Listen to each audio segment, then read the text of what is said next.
வணக்கம். Silver fish வலையொலி மூலமாக உங்கள் எல்லாரையும் சந்திக்கிறதுல மகிழ்ச்சி. ஓஷோவோட glimpses of a golden childhood இந்த புத்தகத்தோட சாப்டர் 5 வரைக்கும் நம்ம பார்த்துருக்கோம். சாப்டர் 6 இன்னைக்கு பார்க்க போகிறோம். சாப்டர் 5ல் ஓஷோவோட பாட்டி சொல்லி கொடுத்த ஒரு ஸ்லோகம், அதுக்கு ஓஷோ கொடுத்த விளக்கம், இது எல்லாத்தையும் வந்து நம்ம பார்த்தோம். இப்போது சாப்டர் 6ல் என்ன சொல்கிறாருன்னு நம்ம பார்க்க போகிறோம். ஓஷோ வந்து இந்த சாப்டரில் ஆஷு அப்படின்ற ஒருத்தவங்களை பற்றி ஆரம்பிக்கிறாரு. அவரோட ஆசிரமத்தில் வந்து தங்கியிருக்காங்க ஆஷு அப்படின்றவங்க. திடீர்னு ஒரு நாள் ரொம்ப சோகமாக இருக்காங்க. அவங்களுடைய லவ்வர் வந்து ஊருக்கு போயிட்டாரு, திரும்பி வரமாட்டார் அப்படின்ற காரணத்தினால அவங்க வந்து ரொம்ப சோகமாக இருக்காங்க. இப்போ ஓஷோ வந்து என்ன ஆஷு என்ன ஆச்சு அப்படின்னு சொல்லி கேட்குறாரு. எங்கே உங்கள் லவ்வர் அப்படின்னு சொல்லி கேட்குறாரு. இல்லை, அவர் வந்து சீக்கிரம் திரும்பி வந்துடுவார் அப்படின்னு சொல்லி சொல்கிறாங்க. அப்போ அதுக்கு ஓஷோ என்ன நமக்கு புரிய வைக்கிறாரு அப்படின்னா, எப்பயுமே வந்துட்டு ஒரு லவ்வில் எல்லாத்துலேயுமே வந்து ஒரு செப்பரேஷன், ஒரு சின்ன செப்பரேஷன் வந்து வேணும் அப்படின்னு சொல்கிறாரு. அது இருந்தால் தான் அடுத்து வர்றது வந்து நமக்கு ஹனிமூன் மாதிரி ரொம்ப நல்லா இருக்குமா. அப்போது நம்ம ஹனிமூனுக்காக வெயிட் பண்ணணுமா. ஸோ அந்த கேப்பை வந்து நம்ம அப்படி எடுத்துக்கணும்.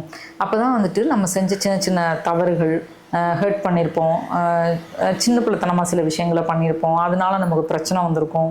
ஸோ இது எல்லாத்தையும் விட்டு, இது எல்லாத்தையும் மறந்து நம்மளுடைய அந்த ரிலேஷன்ஷிப் வந்து திருப்பி நல்லா ஆகணும் அப்படின்னா அதுக்கு ஒரு கேப் வந்து வேணும் அப்படின்னு சொல்லி ஓஷோ சொல்கிறாரு.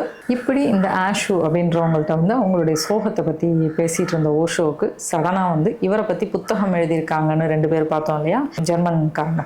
ஸோ அவங்கள பற்றி ஞாபகம் வந்திருக்கு. ஸோ அவங்க எப்படி வந்து ஓஷோ வந்து என்லைட்டன்மெண்ட் ஆகாதவர், இவர் வந்து முக்தியெல்லாம் அடையலை அப்படின்னு சொல்லியிருக்காங்க. எப்படி என்னை வந்து இவங்க கண்டுபிடிச்சாங்க நான் வந்து முக்தி அடையலைன்னு சொல்லி அப்படின்னு சொல்லிட்டு கேட்குறாரு.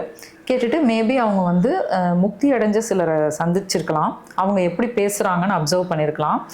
என்னை வந்து மீட் பண்ணும்போது நான் அப்படி பேசலை அப்படின்னோன்னா, நான் வேறு மாதிரி பேசுகிறேன் அப்படின்னோன்னா இவர் வந்து முக்தி அடையலை அப்படின்னு சொல்லி அவங்க வந்து ஒரு முடிவுக்கு வந்திருக்கலாம். என்னை பற்றி முடிவுக்கு வர்றதுக்கு இவங்களுக்கு என்னை பற்றி என்ன விஷயம்லாம் தெரியும், எப்படி அப்படி வந்து முடிவுக்கு வர முடியும் அப்படின்னு சொல்லி ஒரு கேள்வியை வைக்கிறாரு. இப்படி சொல்லிட்டு இருக்கும்போது போதி தர்மரை பற்றி சொல்கிறாரு. இப்போ இவங்க வந்து போதி தர்மரெல்லாம் பார்த்துருக்காங்களா? இப்போ அவரோட ஃபோட்டோவை பார்த்தா கூட நமக்கு வந்து அவருடைய கண்கள் வந்து ஒரு சிங்கத்தோட கண்கள் மாதிரி இருக்கும். ஃபோட்டோவில் இருந்து அவர் வந்து பாஞ்சு வந்து முன்னாடி இருக்கவங்கள தாக்குற அளவுக்கு ரொம்ப ஒரு பயங்கரமான ஒரு ஃபேஸ் அவரோடது, அப்படி இருக்கும் அவருடைய முகம். ஸோ இப்போ அவரெல்லாம் என்ன சொல்லுவாங்க அப்படின்னு சொல்லி கேட்குறாரு. இப்படியே பேசிகிட்டு இருந்த ஓஷோ என்ன சொல்கிறாரு ஆஷு கிட்ட அப்படின்னா, இனிமேல் நீ சோகமாகவே இருக்கக்கூடாது, நீ சோகமானால் எனக்கு வந்து இவங்க ஞாபகம் வந்துடுறாங்க. ஸோ இன்றைக்கே உன்னோட சோகத்துக்கும் இந்த ரைட்டர்ஸ் இருக்காங்க இல்லையா, இவரை பற்றி எழுதினவங்க, அவங்களுக்கும் ஒரு ஃபுல் ஸ்டாப் வச்சிடலாம் அப்படின்னு சொல்லி கன்க்ளூட் பண்ணியிருக்காரு அந்த சாப்டரை. செப்பரேஷன், அதாவது பிரிவு அப்படின்றத வந்து நம்ம எல்லாருமே வேண்டாம்னு சொல்கிறோம். ஆனால் அந்த பிரிவில் வந்து ஒரு பெரிய ஒரு கவிதை இருக்குது, அது ஒரு ஆழமான விஷயம். அதை நம்ம அனுபவிக்கும் போது நமக்கு நிறைய விஷயம் புரிய வரும். ஸோ அந்த பிரிவு அப்படின்றத வரும்போது நம்ம வந்து ஏற்றுக்கணும். அதை ஏற்றுக்கிட்டால் தான் அதுக்கப்புறம் வர்ற அந்த ஒரு அழகான ஒரு விஷயத்தை வந்து நம்ம பார்க்க முடியும் அப்படின்னு சொல்லி சொல்கிறாரு. இதை சொல்லிட்டு இருக்கும்போதே அவங்க தாத்தாவோட இறப்பை பற்றி சொல்கிறாரு. இவங்க தாத்தாவோட இறப்பு அப்படின்றத ஒரு பெரிய செப்பரேஷன், அவருக்கு ஏற்பட்ட மிகப்பெரிய பிரிவு அப்படின்னு சொல்லி சொல்கிறாரு. ஸோ அவர் இறந்துட்டு இருக்கும்போது மேபி அவர் வந்து சிவியர் ஹார்ட் அட்டாக்ல தான் இறந்தார் அப்படின்னு சொல்கிறாரு. இவருடைய புரிதல் வந்து அப்படி தான்.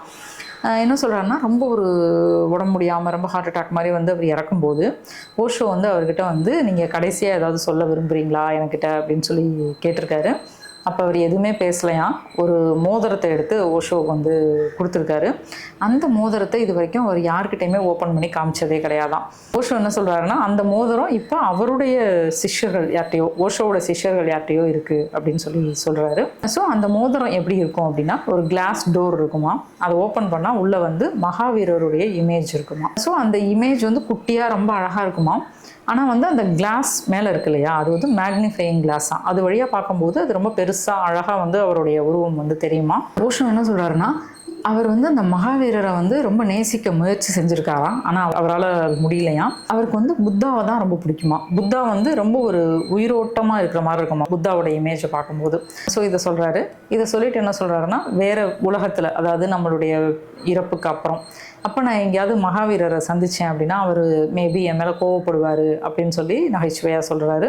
இப்படி இறக்கும்போது வந்து ஓஷோகிட்ட அந்த மோதிரத்தை கொடுத்த அவங்க தாத்தா இறுதியாக வந்து என்னை பற்றி கவலைப்படாத, நான் இறக்கலை அப்படின்னு சொல்லிட்டு கண்ணை மூடி இருக்காரு, இறந்துருக்காரு. ஓஷோ என்ன சொல்கிறாருன்னா, அவங்க தாத்தாவுக்கு வந்து மகாவீரரை வந்து அவருடைய மாஸ்டர்னு சொல்கிறாரு.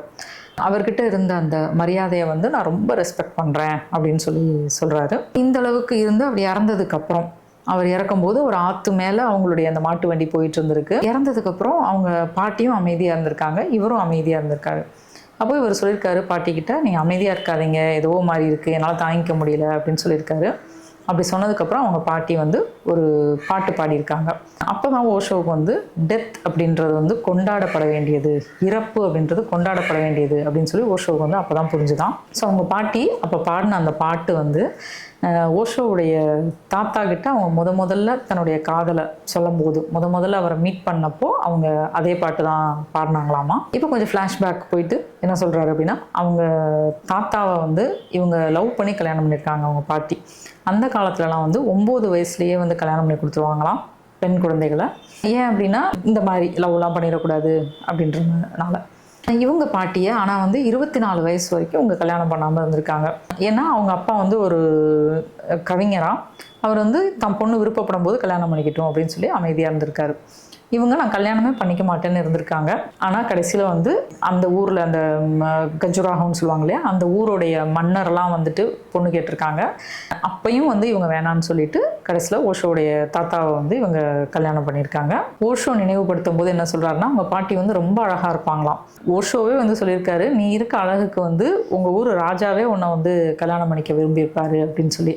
அப்போ தான் இவங்க பாட்டி சொல்லியிருக்காங்க, ஆமாம் அவரும் வந்தார், நான் வேணான்னு சொல்லிட்டு உங்கள் தாத்தாவை தான் கல்யாணம் பண்ணேன் அப்படின்னு சொல்லியிருக்காங்க. இப்படி தன் பாட்டி கிட்ட அவங்களுடைய காதல் கதையை பற்றி பேசிகிட்டு இருந்த ஓஷோ கேட்குறாரு, இப்படி ஒரு மன்னரே வந்து உங்கள்கிட்ட காதலை சொல்லும்போது நீ ஏன் வந்து அவரையெல்லாம் விட்டுட்டு இப்படி ஒரு ஏழையான நம்மளோட தாத்தாவை வந்து நீ கல்யாணம் பண்ணிக்கிட்ட அப்படின்னு சொல்லி கேட்டிருக்காரு. எப்படி காதலில் விழுந்த அப்படின்னு சொல்லி கேட்டிருக்காரு. அதுக்கு அவங்க பாட்டி வந்து, அதெல்லாம் எனக்கு தெரியாது, நான் பார்த்தேன், அந்த பார்வையில் வந்து எனக்கு ஒரு நம்பிக்கை தெரிஞ்சுது, அதனால தான் நான் ஒத்துக்கிட்டேன் அப்படின்னு சொல்லியிருக்காங்க. இந்த கேள்வியை பாட்டிக்கிட்ட கேட்டதோடு இல்லாமல் தாத்தா கிட்டையும் போய் கேட்டிருக்காரு. எப்படி வந்து அவங்க தான் சரின்னு ஒன்று கல்யாணம் பண்ணிக்க சொல்கிறாங்கன்னா, நீ எப்படி வந்து அவங்கள வந்து கல்யாணம் பண்ணிக்கிட்ட அப்படின்னு சொல்லி கேட்டிருக்காரு. அதுக்கு அவர் வந்து சொல்லியிருக்காரு, எனக்கு நான் ஒரு பெரிய கவிஞன்லாம் கிடையாது, எனக்கு வந்து பெருசாலாம் ஒன்றும் தெரியல, எனக்கு அவங்கள பார்த்தோன்னா ஒரு அழகு தெரிஞ்சுது, அதனால நான் சரின்னு சொல்லி நான் ஒத்துக்கிட்டேன் அப்படின்னு சொல்லியிருக்காங்க. இவங்க பாட்டியோட அழகை பற்றி சொல்லும்போது ஓஷோ சொல்கிறாரு, அவங்கள விட அழகான ஒரு ஆளை அவர் பார்த்ததே கிடையாதான். அவர் தன் வாழ்நாளில் இறுதி வரைக்கும் அவங்க மேலே நான் வந்து ஒரு லவ்வோடு நான் இருந்தேன் அப்படின்னு சொல்கிறாரு. அவங்க பாட்டி இறக்கும்போது என்ன சொல்லியிருக்காங்கன்னா, கடைசி காரியங்கள் எல்லாமே ஓஷோ தான் பண்ணணும் அப்படின்னு சொல்லியிருக்காங்க. ஸோ இறந்த அன்னைக்கு ஓஷோ வந்து வேகமாக போகிறாரு தன் பாட்டியை பார்க்குறதுக்கு. அப்போ கீழே படுக்க வச்சுருந்துருக்காங்க. அப்போ கூட அவங்க பாட்டி வந்து ரொம்ப அழகாக இருந்தாங்க அப்படின்னு சொல்கிறாரு. ஸோ கடைசியாக அவங்களுடைய முகத்தை மூடி கடைசி காரியங்கள் எல்லாமே ஓஷோ தான் பண்ணியிருக்காரு. இந்த அளவுக்கு ஒரு அழகான மெமரிஸை அவர் சொல்லிட்டு இருக்கும்போது இன்னொரு முக்கியமான விஷயத்தையும் சொல்கிறாரு. தான் வந்து இன்ஜினியரிங், டாக்டர் அந்த மாதிரி எந்த ஒரு விஷயத்தையும் நான் படிக்கணும்னு ஆசைப்படல. ஆனால் எங்கள் தாத்தாவுக்கு படிக்க வைக்கிறதுக்கும் காசு இல்லை. ஆனால் அவங்க தாத்தா என்ன சொல்லியிருக்காரு அப்படின்னா, நீ படிக்கணும்னு ஆசைப்பட்டினா நான் கடன் வாங்கி உன்னை படிக்க வைக்கிறேன் அப்படின்னு சொல்லியிருக்காரு. அதுக்கு ஓஷோ வந்து, நான் வந்து இந்த மாதிரியெல்லாம் நான் படிக்க விரும்பலை, உண்மையை நான் வந்து தெரிஞ்சுக்க நான் முயற்சி பண்ணுறேன், ஒரு நாடோடி மாதிரி நான் வாழணும்னு நான் ஆசைப்பட்றேன், அதுக்காக நான் வந்து ஃபிலாசபி, அதாவது தத்துவம் சொல்கிறாங்க இல்லையா, அதை நான் படிக்கணும் அப்படின்னு சொல்லி ஆசைப்பட்றேன் அப்படின்னு சொல்லியிருக்காரு. அதுக்கு ஓஷோவுடைய தாத்தா வந்து, அப்படின்னா நான் வந்து உனக்கு பணம் தரமாட்டேன் அப்படின்னு சொல்லியிருக்காரு. ஸோ ஓஷோவுடைய பாட்டி என்ன சொல்லியிருக்காங்கன்னா, நீ என்னெல்லாம் ஆசைப்படுறியோ அதை செய், நான் உனக்கு செலவு பண்ணுறேன் அப்படின்னு சொல்லிட்டு அவங்க ஒவ்வொரு மாதமும் இவருக்கு படிக்கிறதுக்கு வந்து பணம் அனுப்புவாங்களாம். இவர் வீடு முழுக்க அவ்வளோ புத்தகங்கள் வச்சுருப்பாராம். அவ்வளோ புத்தகங்களும் இவரால் எப்படி வாங்க முடிஞ்சுது அப்படின்னா, இவங்க பாட்டி அனுப்புகிற காசில் தானா. எல்லாருமே கேட்பாங்களாம், எப்படி நீ இவ்வளோ புக்ஸ் வச்சுருக்க, எப்படி இவ்வளோ வாங்குற அப்படின்னு சொல்லி. அது எல்லாத்துக்கும் காரணம் தன்னுடைய பாட்டி தான் அப்படின்னு சொல்கிறாரு.